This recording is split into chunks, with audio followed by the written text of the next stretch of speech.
Paisley Selleck remembers the first time she talked to Joey DeWeese. The first time we spoke, we went out to dinner, and he was kind of in my life every day from that moment on. They dated, got a place together, got engaged. Literally one of those ridiculous relationships. You really think it only exists in like rom-coms, but wholeheartedly it was like that in real life. Until this summer, Paisley's life changed the instant Joey's life was taken away. It was incredibly violent. I don't think I've said that before because I want to spare people. High Point police say a drunk driver hit Joey as she was driving the wrong way down Business 85 with her lights off. Paisley was driving in the car behind him. I actually thought that his car blew up. He was airlifted to the hospital, but didn't survive the crash. Police arrested the other driver, Serenity Givens, on multiple charges, including DWI and second-degree murder. I stopped calling it an accident a long time ago. I've kind of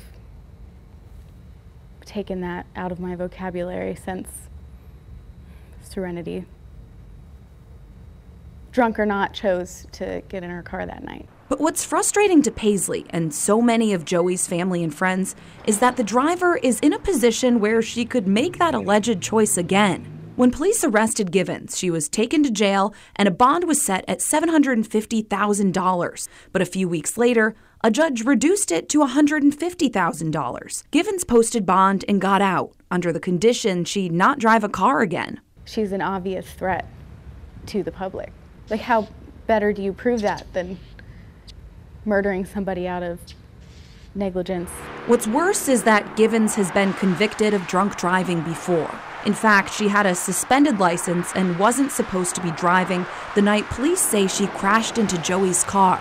We reached out to the judge's office multiple times and have been told Judge Betty Brown has no comment. So we looked into how this all works. When a judge sets bond, the judge is considering the seriousness of the crime, danger to the community, and risk of flight, meaning the person won't show up to court if they get out of jail. Most judges in North Carolina go by a set of guidelines for various charges when picking an amount.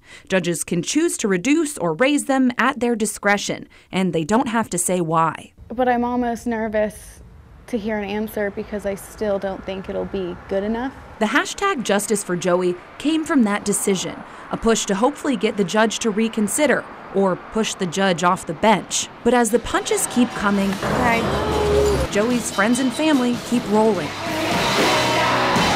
This is Joey Fest a few weeks ago, a celebration of Joey's life at the Blind Tiger, one of his favorite spots. It was also a fundraiser for his family. Tragic, nonsense. It could have been easily avoided, and it wasn't because of someone making a really silly mistake. And it took someone that, is like family to a lot of us from us way too soon. But you can still see little pieces of Joey throughout Greensboro.